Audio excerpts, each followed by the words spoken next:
After Opie and Anthony Live. Here's your host, Sam Roberts.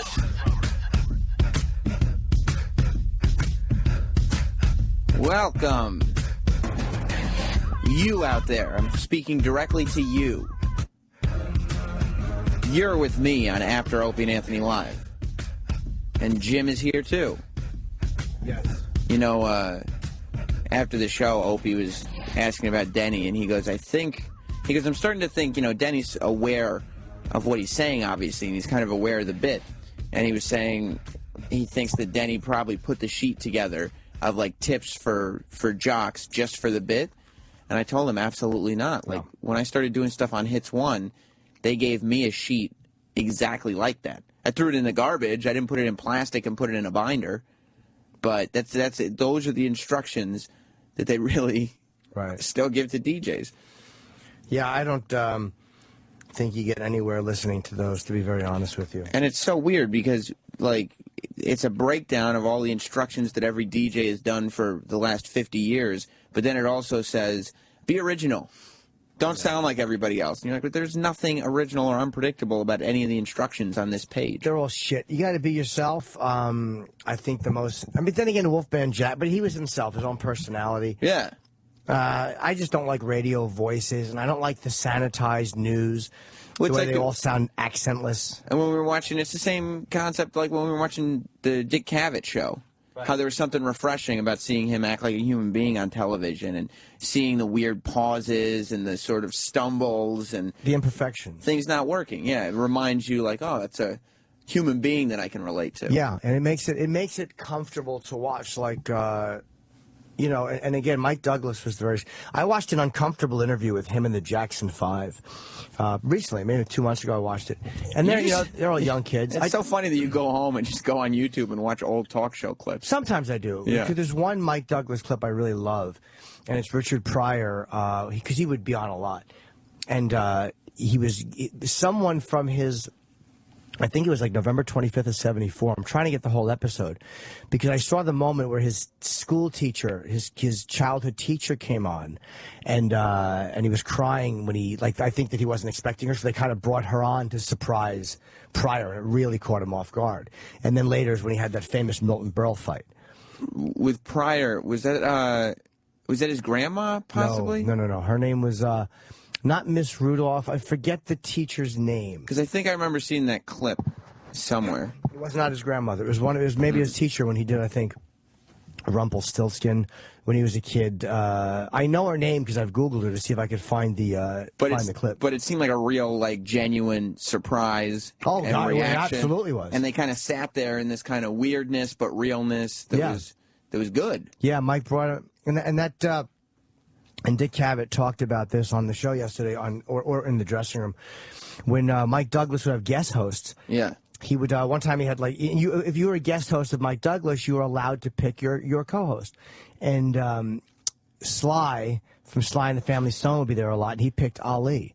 Wow. And Sly would look like he was high and drunk, and Ali was really irritated, and he thought that he was kind of Uncle Tomming it up, and I think I've seen that clip. Yeah, for dancing for white folks, and and Ali. I think Ali liked him, but it was just it's like it's like watching a good friend make an asshole out of himself. And part of that is like trying to make sure you maintain everybody's attention because there's so much to do now. You don't want anybody. There's 150 channels, and then you could also just turn off your TV and watch something on your iPad, and or just do nothing, whatever. Whereas before it was like, once you had your channel on, you kind of leave it on that channel. Yeah. But it's also, you wouldn't see a moment like that because you wouldn't have Ali calling Sly an Uncle Tom on the Tonight Show. I don't know or if something. he said that word, but he was saying we can't be clowning like this, and he's like. But even that kind of racial discussion wouldn't happen on network television because they're afraid of the complaints. Like, it's amazing to me how a few complaints override an amazingly real moment, and I don't get it. I'm not in that business, but they figured out how to make a lot of money too. So It's easy to go, they're shitty and they're dumb, but they make a lot of money. And maybe the general public wants everything to be polished and easy and digestible, and nothing to worry about. I turn on the TV because I have a stressful enough day. Nothing to worry about anymore. Because I want to do a talk show. That's my goal, like a video one, like a visual talk show. 'Cause I love interviewing people. I always have fun when we do it here. And but I don't want it to be perfect. Would you just do an interview show, or would you do a full-on talk show? I don't know how long it would be. Somewhere between 4 to 7 minutes. No, I want to do interviews, but I want to do a monologue and also sketches that I film, pre-shot sketches. Yeah, and like, you know, people that kind of a combination of the fun we have in here, like fucking with each other and having our friends in, and a talk show, but you know, not on a real network. I say it's real. I'm not on like like maybe a cable channel. Yeah, because there's a lot more pressure for time and language. It'd be great if you could kind of be the first person to do something like that just on Netflix or on Hulu, and it gets uploaded that day. You know what I mean? They wouldn't want me. Why? Because I'm not big enough. Netflix now, everybody is going to them. But don't you think if it was like, this is our first daily show, it's 5 days a week, because they're not going to get... I want a weekly one. I would start weekly. Like Kamau Bell started weekly, now he's going daily. Oh, they're putting him on daily? Yes. That's huge. It's very big. For him. And I don't think I'm ready to do a daily show. I'd rather get my feet wet in a weekly one. I would think that's a healthier way to start. Once a week. Just go in. No, I'm ready to go every day. Weekends too. But Netflix would have no interest in me because, again, they have Kevin Spacey. They have their pick of everyone right now. Because all these fucking movie stars are doing TV. Like Cheadle and all these guys are doing television now. I bet Hulu would do it.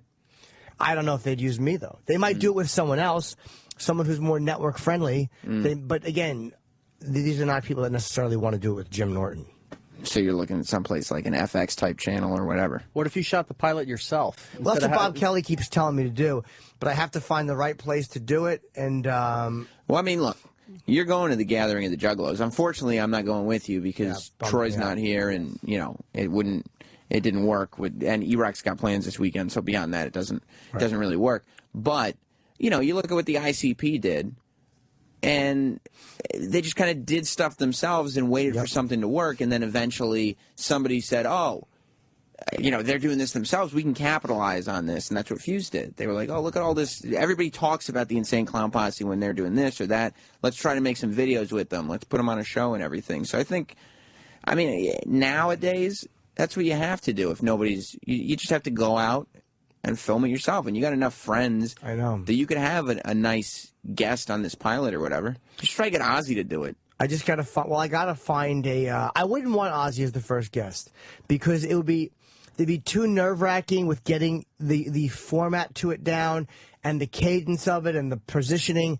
That I wouldn't want to interview my idol. Like Mike Tyson is a guy I'd love to interview on it because I love Mike. You still get nervous around Ozzy? It's weird. Like it's nervous. Even though when I told you, he was very nice when I saw him. Kissed you on your head. Yeah. But it's a nervousness because when you're a fan for that long, you just don't want to look like an asshole. Yeah, I mean, even though we know each other and I become friendly, like Dice became a good friend of mine. And I wasn't nervous around Dice anymore. But I spent a lot of time with Dice. And that is kind of a thing. When you're a fan of somebody, the risk, and you're doing what you do in front of them, you don't want to risk them not liking what you do. Well, with Dice, it was like we worked together, and I knew that he respected me as a performer. Like, and when somebody respects you as a comedian to comedian, it makes you more comfortable around them because, you know, like that most important part of my personality, I know that he likes and he accepts. He thinks I'm funny. Right. Like Ozzy I've never done a gig with Ozzy. You know what I mean? Like, so yeah, I wouldn't say I'm really nervous around him, but I'm not as relaxed as I am with you or Oprah Ann. What are you thinking of about the Gathering? I hope it goes good, man. I think it'll be okay because, you know, the two guys are very cool, and I think it'll go well. I hope. Our episode aired last night, so let's hope it... Well, none of the people at the Gathering will see it. Well, they might not all be at the Gathering yet. I mean, it's only Wednesday. It started this morning, or yesterday morning. Yeah. So every one of them might not get there Wednesday night. A lot of them might get there Thursday or Friday. And it's crazy where it is, because like just to fly in... What's it? It's like 2 hours from the airport to the hotel, and then an hour from the hotel to the venue. Yeah. So we're flying into Nashville, and then me and Kenny will go to the hotel and just relax. Yeah. And, 2 hours outside of Nashville. So are you going to try to familiarize yourself with the audience? Like, are you going to sit there and... Nah, I don't give a fuck, man. Not to be a dick, but it's like, I do my act. And, yeah. You either like it or you don't like it. You like it or you don't. And, Kenny's texting me. Okay, I got to go. Right, but it'll be good to be down there. And not that I don't give a fuck, but what am I going to do? I can't change who I am on stage. I might play a little bit with them or walk around for a couple hours first and see what's going on there. But I get in and get out for gigs. Like, I don't hang. And that's the way to do it, too. You're not saying you don't give a fuck about the audience. You're saying, I'm an artist, this is what I do. And yeah, because if you start going, I want to do what they want me to do or incorporate all of them into my... Right, then you're just a shell. You're like a shell, and you can't do it. You can maintain that for 5 minutes, but you can't do a good 45-minute set, though. Yeah. All right, well, hopefully my plane won't crash. I don't want to be killed going to this gig or coming back from it. Dumb superstitions. I have to go to L.A. next week. I'm doing a bunch of podcasts to promote. So I'm going to be out in L.A. next week, too. Oh, yeah, when are you going? Tuesday. I'll be gone. Tuesday. I'm going out to L.A. next week. I'll be there Tuesday. I'll be gone by Tuesday. I'm going out Sunday, and I leave Wednesday night after Chelsea lately. I fly home. Maybe I'll see you there on Wednesday. All right, why not Tuesday? Or Tuesday. Well, I land on Tuesday. I don't know. What time do you land? What are you, 11:59 p.m.? The fuck? All right, I'll see you on Tuesday and Wednesday then. And Thursday. And Thursday. All right, well, enjoy your flight. If I'm not killed, as long as the plane doesn't crash. I don't think it will, and you know why? Because generally when somebody says, I hope I don't die in a plane crash, they don't. Until they do. Yeah, you'd be the first. You're going to break the chain. Yeah. Ironically... We'll play comedian this audio. jokes his way into death. You think that's what the headline would be? Yeah. It's very tasteless. It wouldn't be a headline. It would just be a fucking, page 18. A note. Yeah. All right. Where's Jackie? I gotta say goodbye to Jackie. Jackie! She's coming. All right. Come in here. You're going to miss Jackie's last day. I'm sure there'll be I miss Sydney's too. That sucked. I'm sure there'll be a grand celebration for it. I hope so. As there was with Sydney's. All right, I will see you. There's Jackie. See you. Ow. I'll see you later.